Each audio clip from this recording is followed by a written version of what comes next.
Bismillahirrahmanirrahim. Assalamualaikum warahmatullahi wabarakatuh.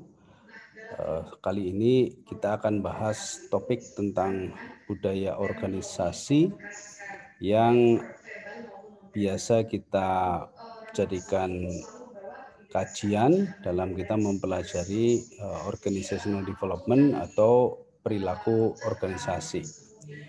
Untuk itu saya akan share slide.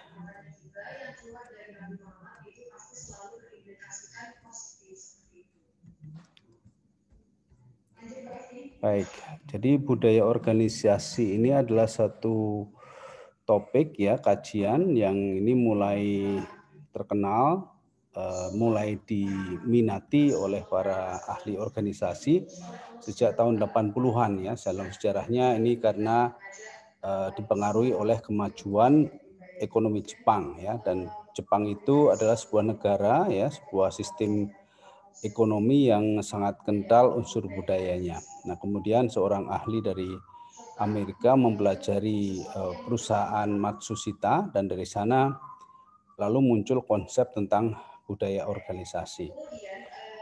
Nah, dalam kajian kali ini kita akan membahas 4 hal. Pertama, definisi dari budaya organisasi itu sendiri, kemudian manfaat dari budaya organisasi, yang ketiga, lapisan-lapisan budaya organisasi menurut Edgar Schein, ya, seorang ahli tentang kepemimpinan dan organisasi. Kemudian kita akan tunjukkan beberapa contoh ekspresi dari budaya organisasi ini dalam sebuah kantor ya atau perusahaan ya. Mungkin kalau kita berkunjung ke satu perusahaan, kita akan melihat ekspresi-ekspresi budaya ini nampak dari pengaturan ruangan, kemudian hiasan-hiasan di tembok dan sebagainya. Pertama kita pahami dulu apa itu definisi dari budaya organisasi. Jadi budaya organisasi itu artinya adalah sebuah pola perilaku dari warga organisasi tersebut yang di situ tercermin suatu karakteristik tertentu yang merepresentasikan suatu tata nilai ya, sistem nilai yang disepakati bersama. Jadi perilaku yang terpola dan memiliki karakteristik tertentu. Baik.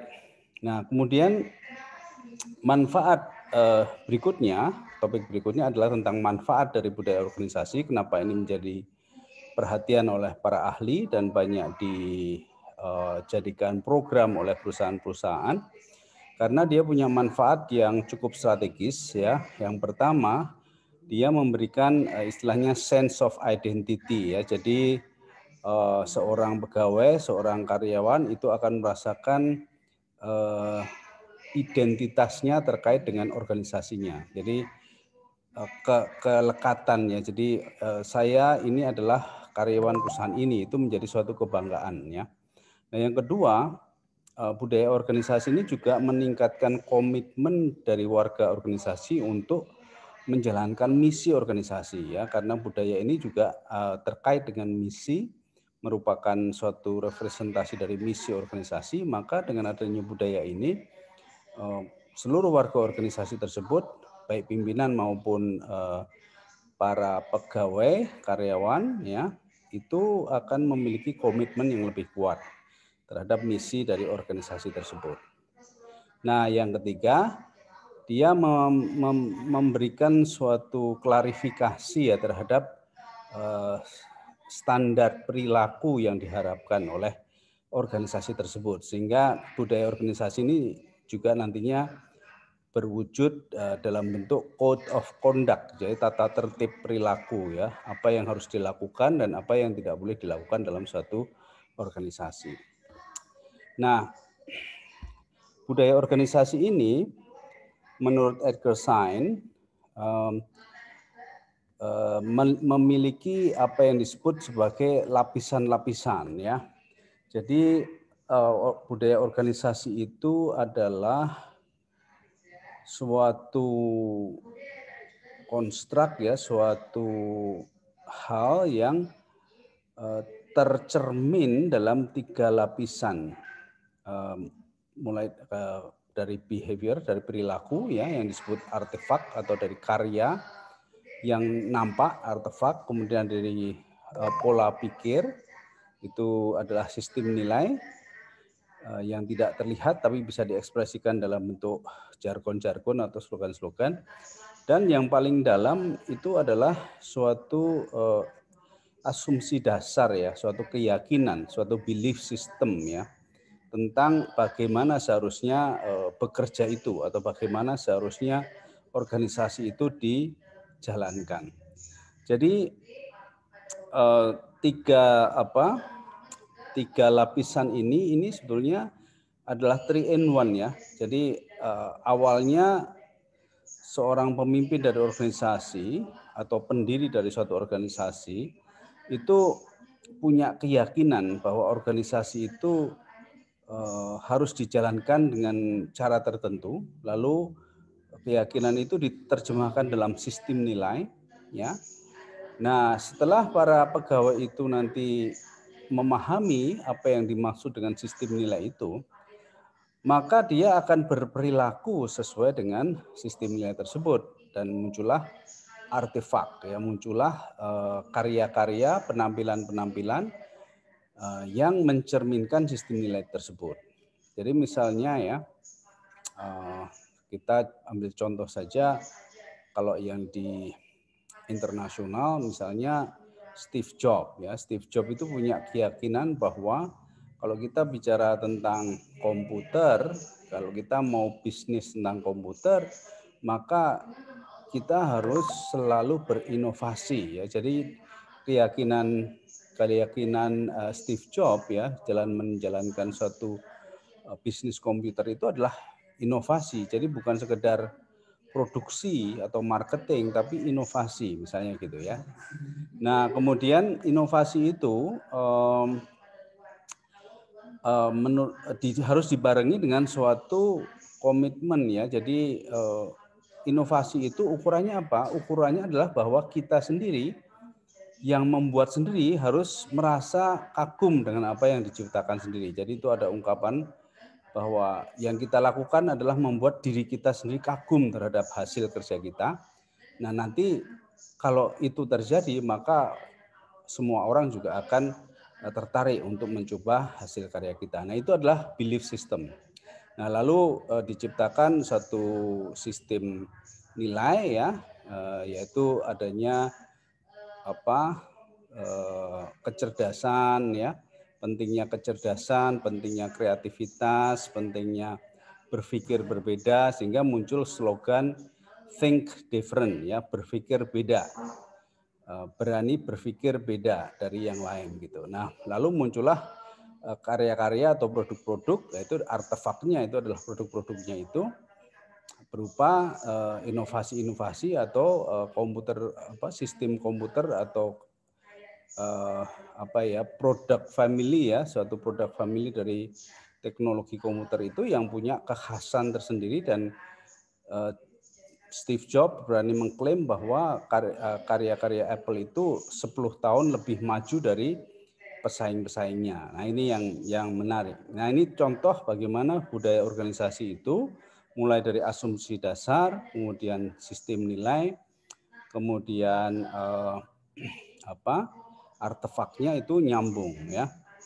Nah kemudian contoh yang di Indonesia misalnya adalah Astra International ya. Astra International itu sebuah perusahaan konglomerat ya, yang pada saat berdirinya itu didirikan oleh William Suryajaya, yang dia punya keyakinan bahwa kalau saya ingin maju dan sustain di Indonesia ini, maka kemajuan saya juga harus bersamaan dengan kemajuan bangsa Indonesia gitu ya. Jadi apapun yang dilakukan Astra itu harus sejalan dengan kebutuhan atau kesejahteraan dari bangsa Indonesia. Lalu dia menciptakan jargon sejahtera bersama bangsa gitu ya. Dan dampaknya apa? Dampaknya walaupun dia konglomerat keturunan Tionghoa, tapi dia tidak istilahnya selektif ya dalam mempekerjakan karyawannya, bahkan banyak karyawan Astra itu yang bukan orang Tionghoa ya. Jadi dari seluruh suku bangsa Indonesia masuk di situ, dan bahkan representativeness-nya itu cukup tinggi. Artinya yang mayoritas itu sesuai dengan mayoritas bangsa Indonesia. Dan kita lihat hasilnya bahwa sebagai sebuah konglomerat, PT Astra International ini adalah satu-satunya ya konglomerat yang bertahan produktivitas dan profitabilitasnya pada masa resesi tahun 1998. Walaupun William Suryajaya sendiri sudah tidak menguasai kepemilikan ini, tapi perusahaan Astra ini lalu menjadi satu aset negara yang waktu itu lalu diambil alih oleh pemerintah, dan beberapa kali berpindah tangan gitu, tapi secara sistem perusahaan ini tetap eksis dan tetap sustain ya, bertahan gitu ya dalam keadaan krisis seperti apapun ya.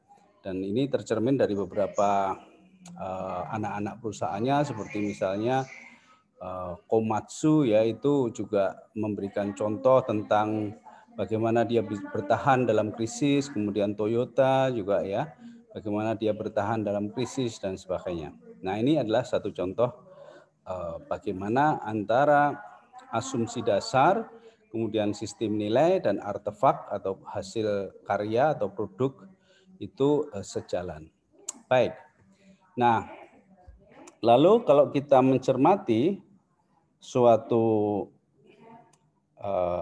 perusahaan ya, kita akan bisa mendeteksi ya apa yang menjadi sistem nilai atau budaya yang diterapkan dalam perusahaan itu ketika kita melihat suasana. Ya, pertama kita bisa melihat artefaknya ya, berupa kantornya ya, layoutnya dan sebagainya. Lalu nanti kita juga dari situ akan bisa mendapatkan info atau insight tentang nilai-nilai yang mereka perjuangkan atau mereka yakini ya, atau mereka sepakati bersama. Nah, untuk itu saya akan tunjukkan beberapa contoh ekspresi-ekspresi dari budaya organisasi tersebut. Baik, nah untuk yang pertama kita tunjukkan ini ekspresi yang berupa artefak ya. Jadi artefak ini adalah suasana yang kelihatan ya, penataan ruang, penataan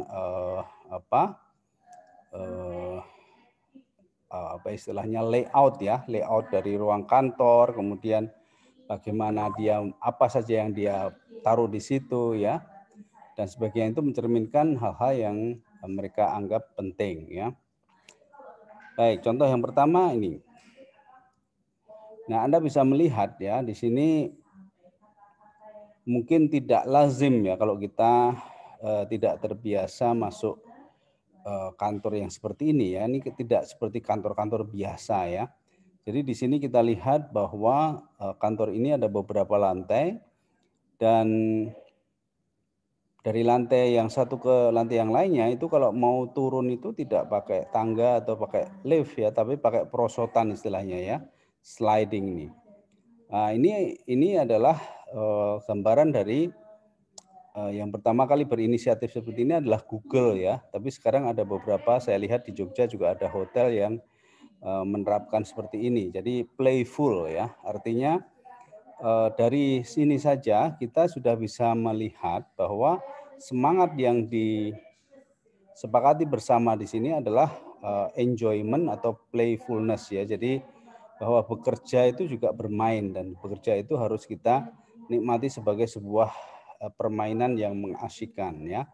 Dan di sini Google sendiri kenapa dia memilih satu ekspresi seperti ini dalam mendesain kantornya, karena dia berpikiran bahwa untuk bisa mendapatkan hasil kerja yang kreatif ya, atau bisa melayani orang-orang yang kreatif itu, maka kita harus berikan suasana yang menyenangkan ya.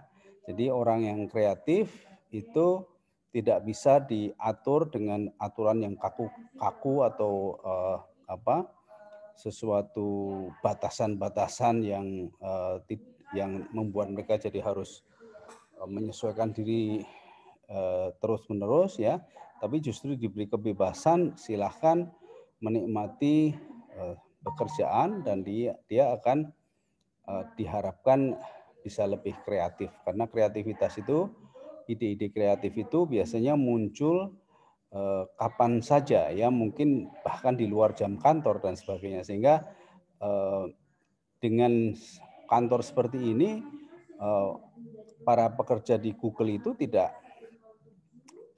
segera kepingin pulang, karena dia terutama yang masih belum berkeluarga dan sebagainya ya, dia main juga di kantor ya, makan di kantor ya, kerja di kantor gitu, sehingga kapanpun ide kreatif itu muncul langsung bisa diwujudkan, tidak usah menunggu kalau pas di kantor gitu dan seterusnya. Baik.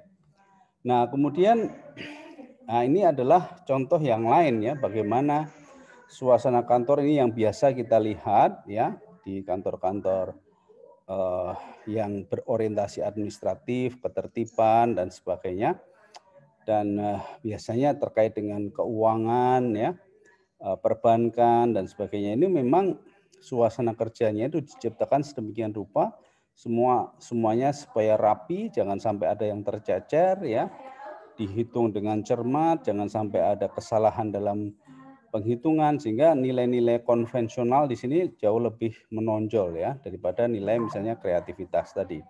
Dan ini bisa kita lihat langsung dari susunan layout dari ruang kerjanya ya, dan juga bagaimana pengaturan atau pengecetan dan sebagainya, ini semuanya ya rapi ya, rapi, bersih dan tidak terlalu berwarna begitu ya. Ini karena memang pekerjaannya sifatnya untuk hal-hal yang sifatnya administratif, ketertiban, ketelitian, ya, orderly dan sebagainya. Ya, ini berbeda dengan Google tadi. Lalu ada juga contoh yang lain.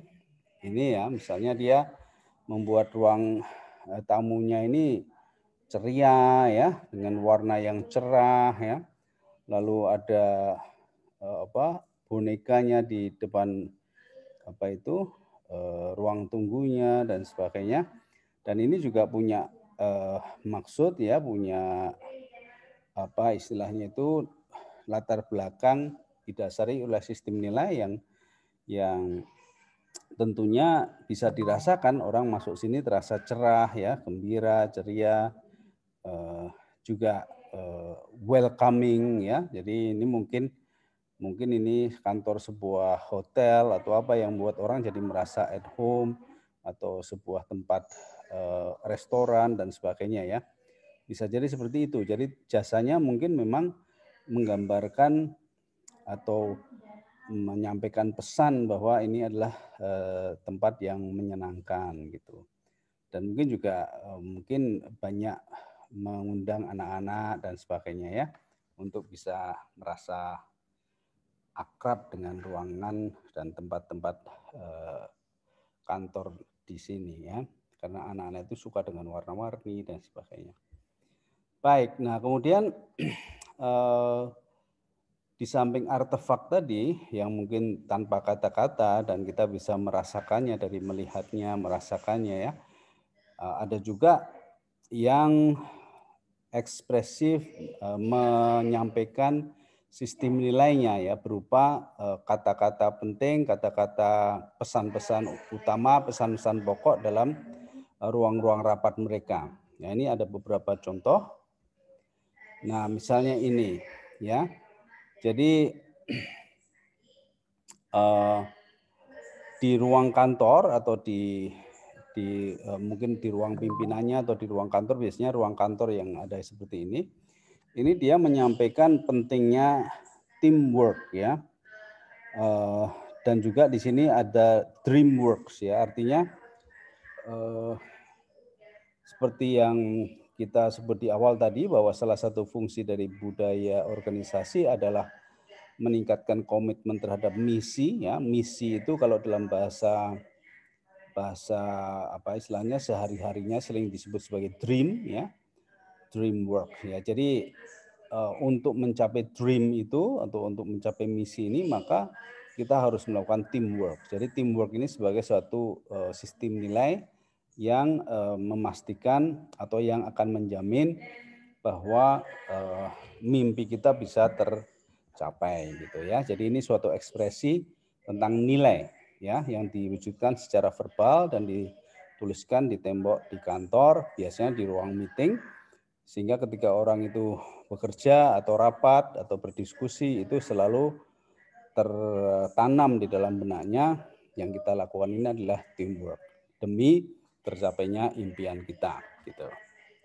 Nah, kemudian contoh yang lain ini ya, ini juga di ruang rapat nampaknya ya. Jadi bagaimana mencapai suatu kesuksesan itu ada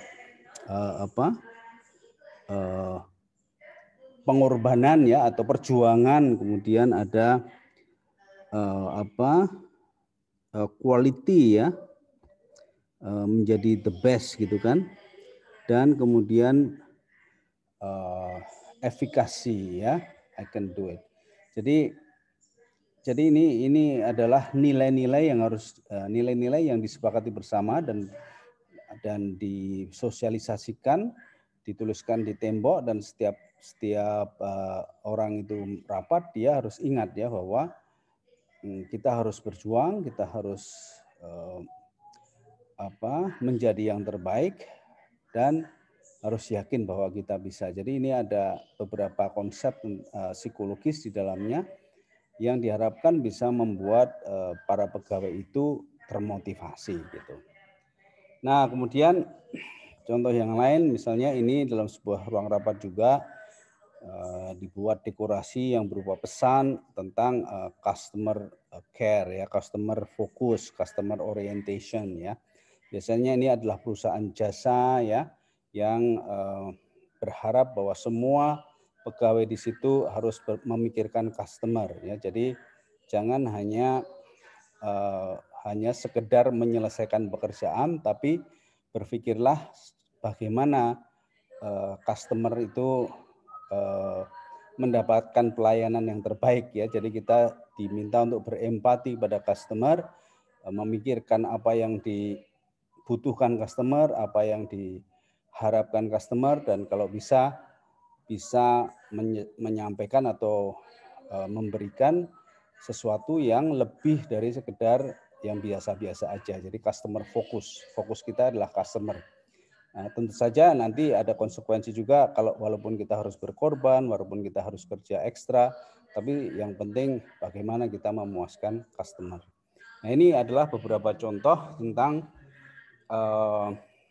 ekspresi dari budaya organisasi, baik yang berupa artefak ya, berupa benda-benda layout yang tidak ada penjelasannya tapi sudah bisa berbicara sendiri, atau beberapa nilai-nilai yang ditekankan oleh perusahaan tersebut yang ditempel di tembok-tembok sehingga selalu menginspirasi para pegawainya untuk selalu menanamkan nilai-nilai itu dalam semangat kerja mereka. Itu kurang lebih gambaran singkat tentang budaya organisasi, dan dengan kita bisa mengembangkan ini maka harapannya organisasi itu bisa menjadi satu kesatuan yang bekerja bersama bahu-membahu untuk mencapai misi dari organisasi tersebut. Demikian, terima kasih. Assalamualaikum warahmatullahi wabarakatuh.